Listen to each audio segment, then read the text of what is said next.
25,000 feet above the Philippine Sea, the sky is already burning. Engines roar at full military power. Oil streaks across canopies.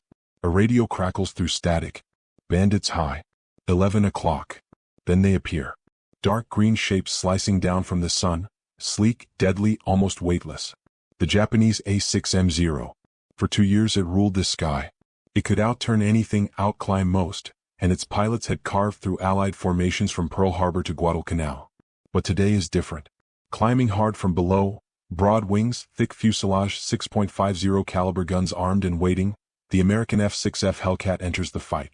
Not graceful. Not fragile. Built for one purpose. To kill the Zero. A Zero snaps into a tight climbing spiral. A Hellcat follows but not into the trap. The American pilot rolls inverted, dives for speed and pulls through in a thunderous high-side pass. Tracers rip across the sky. For the first time in the Pacific War, the hunter has met its match. This wasn't just another dogfight. This was the duel that would decide who owned the sky. And it would change the Pacific forever. The first burst of cannon fire misses by inches. Tracer rounds streak past the Hellcat's canopy, glowing red against the blue-black upper atmosphere. The American pilot doesn't flinch. He's seen this before. He shoves the throttle forward, feeling the surge of the Pratt & Whitney radial engine as the aircraft begins to claw upward. Above him, the Zero pivots almost impossibly tight, its wingtips carving a perfect arc in the sky. It is still graceful. Still lethal. Its pilot has likely trained for years, mastering formation discipline, deflection shooting, fuel management over open ocean. For a split second, the Zero holds the altitude advantage. But the Hellcat isn't fighting the same war the Wildcat fought in 1942. 2 years earlier, American squadrons entered battle unsure of Zero capabilities. They learned through blood, learning not to chase into a horizontal turn, not to assume durability, not to underestimate range. Combat over Coral Sea and Midway stripped illusions away. Now doctrine has hardened. The Hellcat rolls inverted and dives, not away but through the fight. Airspeed builds rapidly past 350, 380, 400 miles per hour. The Zero attempts pursuit but hesitates. At extreme dive speeds, its lightweight frame begins to compress. Control stiffens. Structural limits whisper danger. The American pilot levels out below, then pulls up into a steep climbing arc, an energy maneuver designed to convert speed into altitude. He glances at the altimeter, 18,000 feet and rising. His wingman calls out over the radio, voice clipped but calm. Zero on your high 6, braking right. The Hellcat snaps into a defensive roll. 6 Browning machine guns spit a stream of .50 caliber rounds as the Zero overshoots. The weight difference now matters. The Hellcat can absorb a glancing hit. The Zero cannot. For the first time since Pearl Harbor, the Japanese Navy fighter is forced onto the defensive in a sustained engagement. This duel is not just about 2 aircraft meeting by chance. It is the culmination of years of adaptation. Engineers in Long Island drafting reinforcement ribs. Intelligence officers dissecting captured flight data. Pilots rewriting tactics manuals after every mission. Somewhere below, the Pacific stretches endlessly, carrier decks tiny against the ocean's vastness. On those decks stand crews watching the sky, knowing that whoever wins this contest controls more than altitude.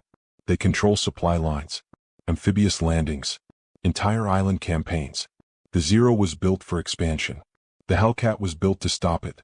And in these spiraling columns of smoke and sunlight, the future of the Pacific War tightens into a single turning circle. The duel has begun in earnest.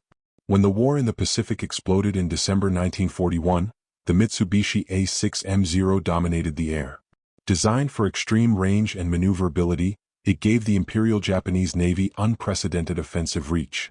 From the attack on Pearl Harbor to the fall of the Philippines and the Dutch East Indies, the Zero escorted bombers across distances Western planners believed impossible. Early American fighters, the F-4F Wildcat, P-40 Warhawk, were outclassed in turning combat. Allied pilots quickly learned a deadly lesson: do not dogfight a Zero. By 1942, in the brutal air battles over Guadalcanal, the Zero still commanded respect. Veteran Japanese naval aviators were highly trained, aggressive, and tactically disciplined. The Pacific sky belonged to them. But war is industrial as much as it is tactical. And America was learning. Enter the Grumman F6F Hellcat in 1943. Designed explicitly to counter the Zero, it wasn't built to outturn it. It was built to outsurvive and outgun it. Grumman engineers studied captured intelligence, combat reports, and the weaknesses of the Zero. No armor plating. No self-sealing fuel tanks. Structural fragility at high speeds. The Hellcat would exploit every one of those flaws. This was not coincidence.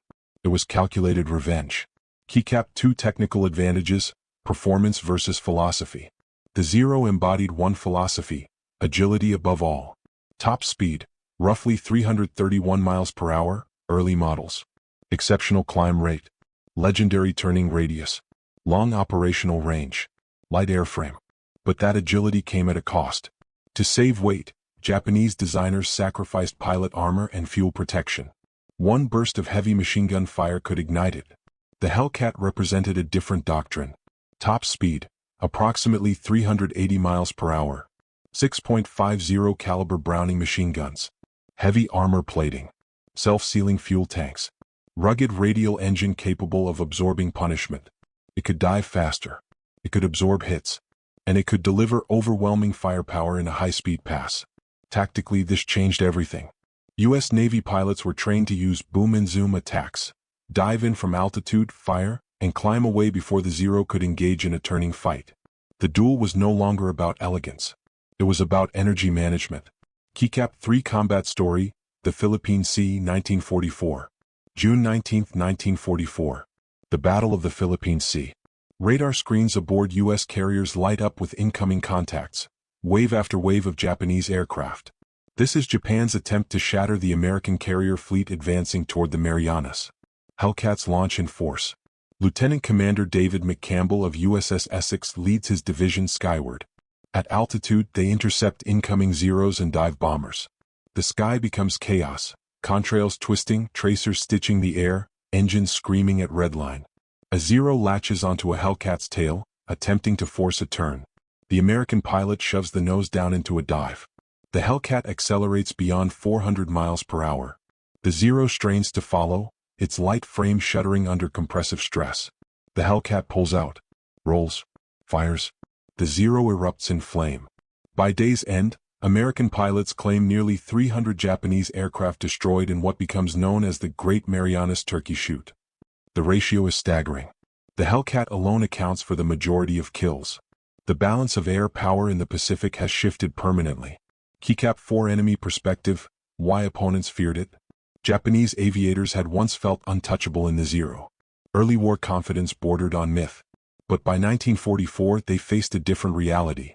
The Hellcat could absorb punishment that would have obliterated a Zero. Pilots reported rounds striking American fighters only to see them continue fighting. Worse, U.S. naval aviators were now experienced. Survivors of Coral Sea, Midway, and Guadalcanal. They understood Zero tactics. They avoided horizontal turning fights. They attacked from altitude in coordinated divisions, using superior radio communication and radar guidance. The psychological edge eroded. Japanese training pipelines were also thinning. Veteran pilots lost earlier in the war were irreplaceable. New aviators faced Hellcats flown by hardened combat leaders. The duel was no longer equal. And Japanese commanders knew it. Keycap 5 Strategic Impact on the War.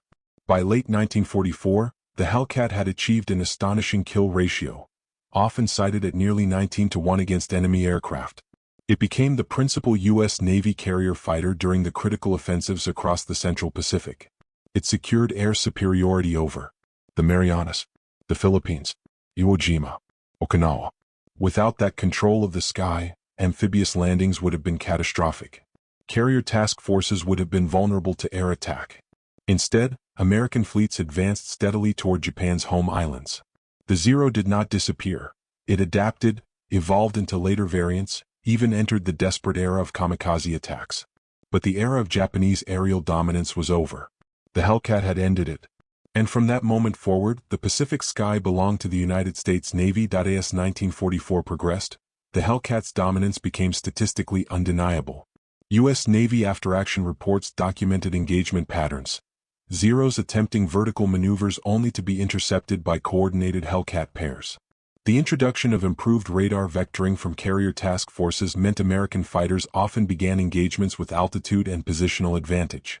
Even when Japanese pilots attempted surprise attacks at medium altitude, The Hellcat's rugged airframe and radial engine provided survivability margins unmatched in earlier Pacific combat.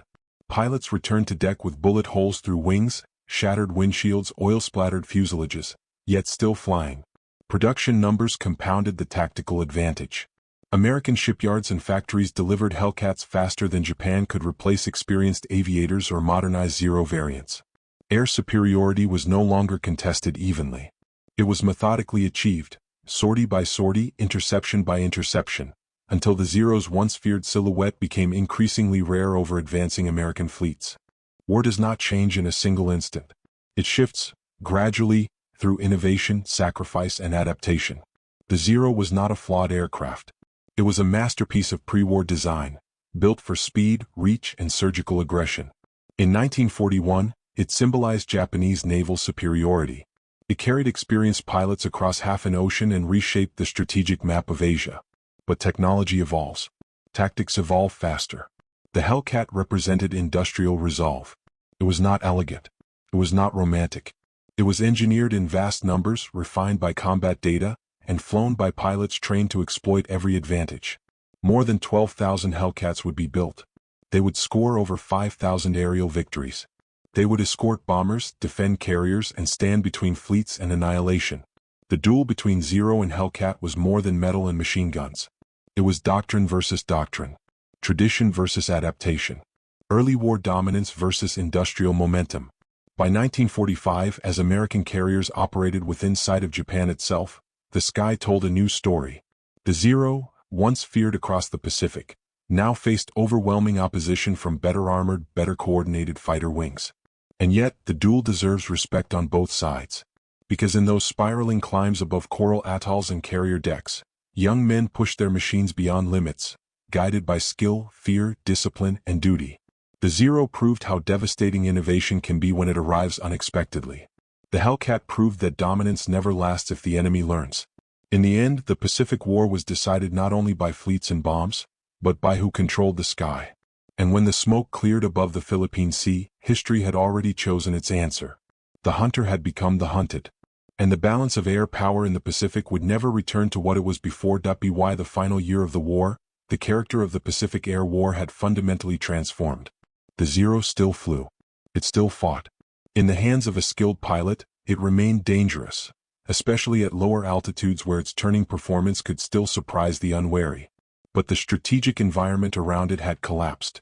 Fuel shortages restricted training hours. Replacement aircraft lacked incremental technological leaps. Veteran aviators were gone, lost in earlier campaigns that could not be reversed. Meanwhile, the Hellcat continued to evolve within a mature combat ecosystem. Carrier strike groups operated with integrated radar pickets, coordinated fighter direction officers, and layered defensive patrols. The Hellcat was not merely an airplane, it was a node in a vast operational machine. When American forces approached Iwo Jima and Okinawa, Hellcats escorted bombers striking airfields that once launched Zeros in dominance. They intercepted kamikaze formations before they could reach carrier decks. They maintained combat air patrols for hours, engines droning steadily above invasion fleets. The symbolism was unmistakable. In 1941, the Zero represented the spearhead of an empire expanding with speed and shock. In 1945, the Hellcat represented the shield and hammer of an industrial superpower closing in from every horizon. Yet history does not erase the significance of either machine. The Zero forced the United States to confront its vulnerabilities in the Pacific. It exposed complacency and reshaped tactical thinking. It demonstrated how innovation, when paired with elite training, can overturn assumptions overnight. The Hellcat, in response, demonstrated something equally decisive: that adaptability, combined with industrial scale and disciplined doctrine, can reclaim initiative. This duel was never simply about who could turn tighter or climb faster. It was about evolution under pressure. Above endless ocean, far from home, young pilots tested aircraft designed by unseen engineers. They trusted rivets, engines, guns, and doctrine with their lives. Some returned to carrier decks guided by signal paddles and flashing lights. Others vanished into the Pacific, their machines spiraling down in smoke. The sky remembers both. But the outcome of their contest shaped the final chapters of the Pacific War. It cleared the way for island campaigns, strategic bombing routes, and ultimately the closing operations against Japan itself. When historians examine the turning points of the Pacific Air War, they return to this confrontation, when the Zero met the Hellcat in sustained combat and the balance shifted permanently. Two aircraft, two philosophies, one decisive transformation of the Pacific sky. And from that transformation, the war moved inexorably toward its end.